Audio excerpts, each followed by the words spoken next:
wabarakatuh. Bismillahirrahmanirrahim. Salatu wassalamu ala Rasulillah wa ala alihi wa ashabihi wa man tabi'ahum ila yaumil qiyamah. Asyhadu an la ilaha illallah wahdahu la syarikalah wa asyhadu anna sayyidana Muhammadan abduhu wa rasuluh.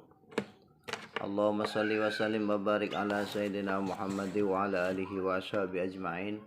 Ibadallah ittaqullaha haqqa tuqatih wa la tamutunna illa wa antum muslimun.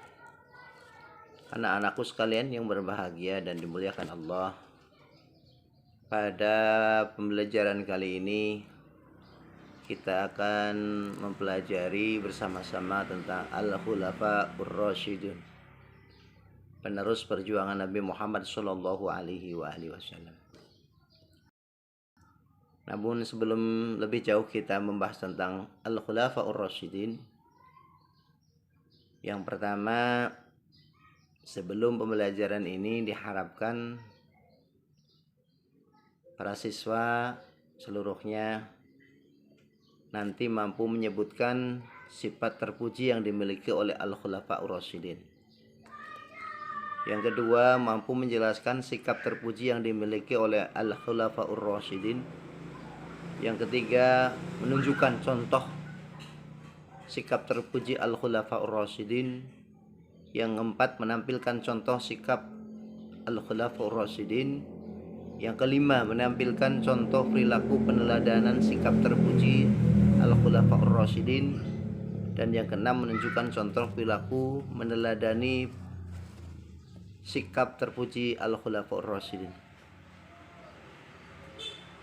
Sebelum kita mempelajari, mari kita bersama-sama berdoa mengawali pada pembelajaran kali ini dengan sama-sama berdoa. A'udzubillahi minasyaitonirrajim. Bismillahirrahmanirrahim. Raditu billahi rabba wa bil islami dina wa bi Muhammadin nabiyya wa rasulah. Rabbi zidni ilma warzuqni fahma birahmatika ya arhamar rahimin. Amin ya Allah rabbal alamin.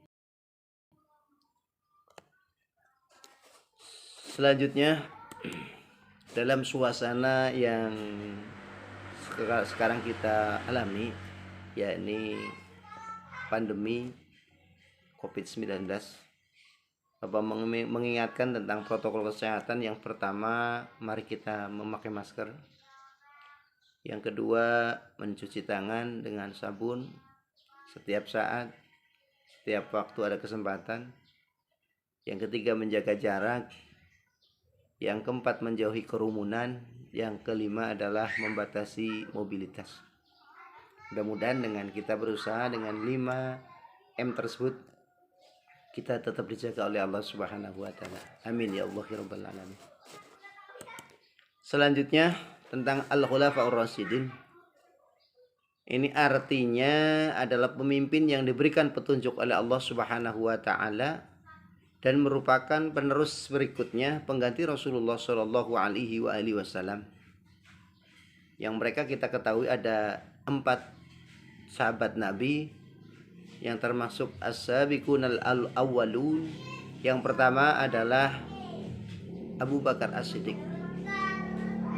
Yang kedua adalah Umar bin Khattab. Yang ketiga adalah Utsman bin Affan. Dan yang keempat adalah Ali bin Abi Thalib. Beliau-beliaulah yang memiliki pribadi-pribadi terbaik hasil didikan Rasulullah Shallallahu alaihi wasallam secara langsung. Dari yang pertama, Abu Bakar As-Siddiq, bijaksana dan tegas beliau sebagai Al-Khulafaur Rasyidin. Beliau dilahirkan pada tahun 573 Masehi dari sebuah keluarga terhormat di Mekah, 2 tahun 1 bulan setelah kelahiran baginda Rasulullah Shallallahu alaihi wasallam. Nama aslinya adalah Abdullah bin Abu Hufafah. Ia mendapatkan gelar As-Siddiq setelah masuk Islam. Gelar ini diberikan Rasulullah Shallallahu alaihi wasallam karena beliau adalah satu di antara sahabat Nabi yang ketika Rasulullah Shallallahu alaihi wasallam menyampaikan risalah tentang sholat, yang dibawa melalui Isra dan Mi'raj, semua kafir Quraisy menolaknya.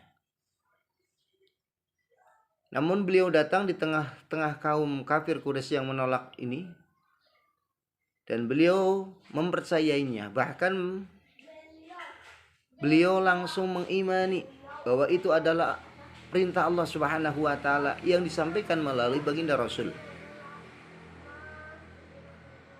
Sehingga Rasul mendapatkan gelar As-Siddiq, orang yang bisa dipercaya,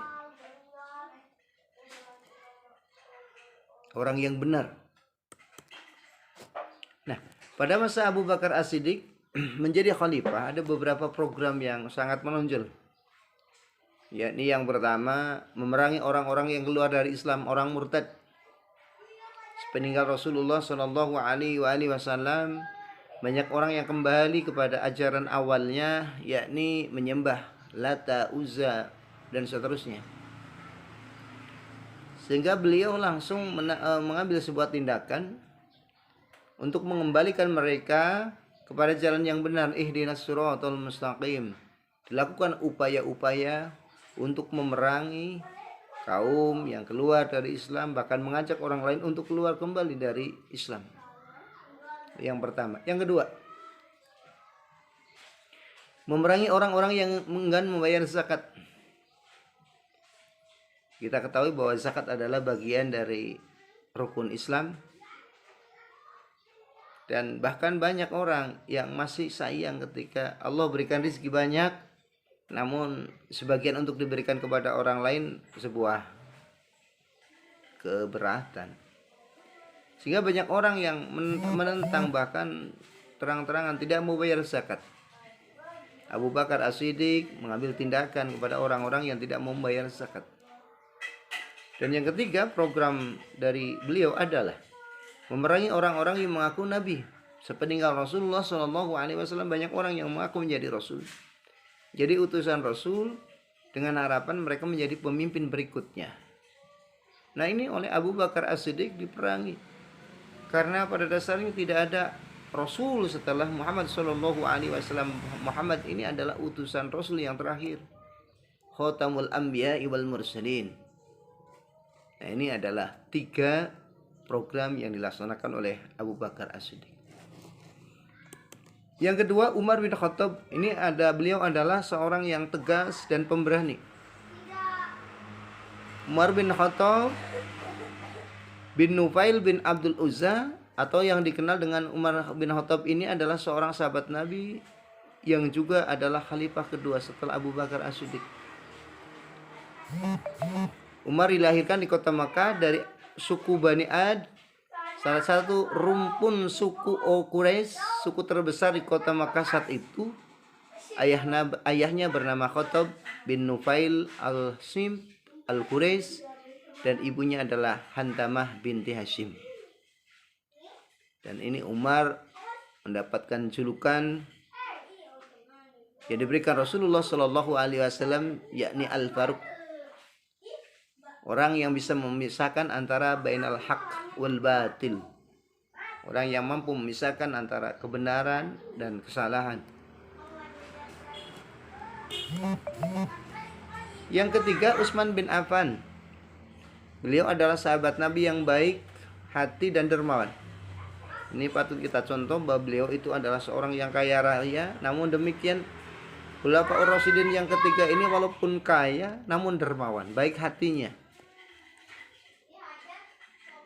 Bahkan ia mendapatkan julukan Junairain, yang berarti pemilik 2 cahaya.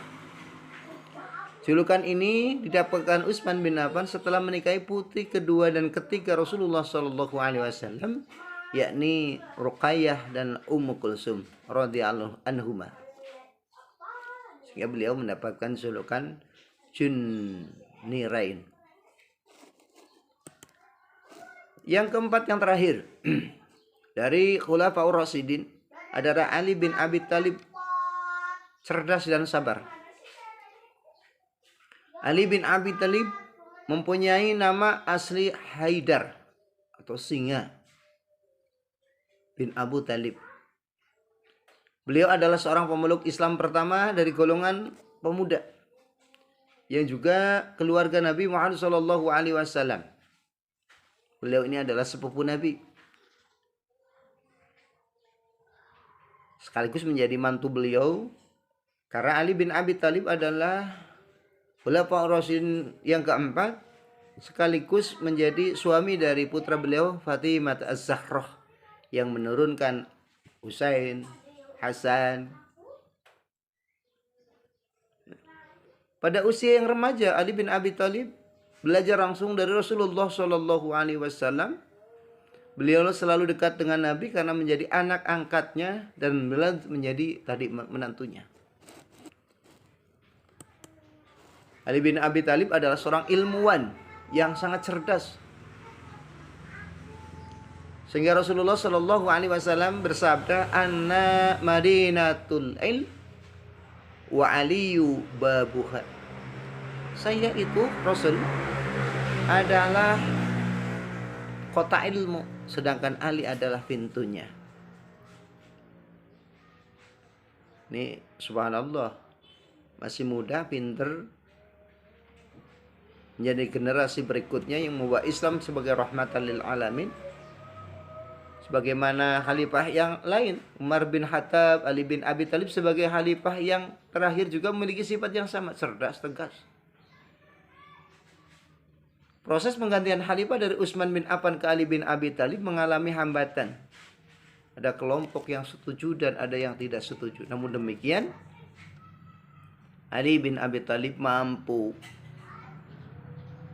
mengambil sebuah sikap yang bisa menenangkan semuanya dan mengkondisikan menjadi kondisi yang kondusif, sehingga harapan perpecahan tidak terjadi saat itu.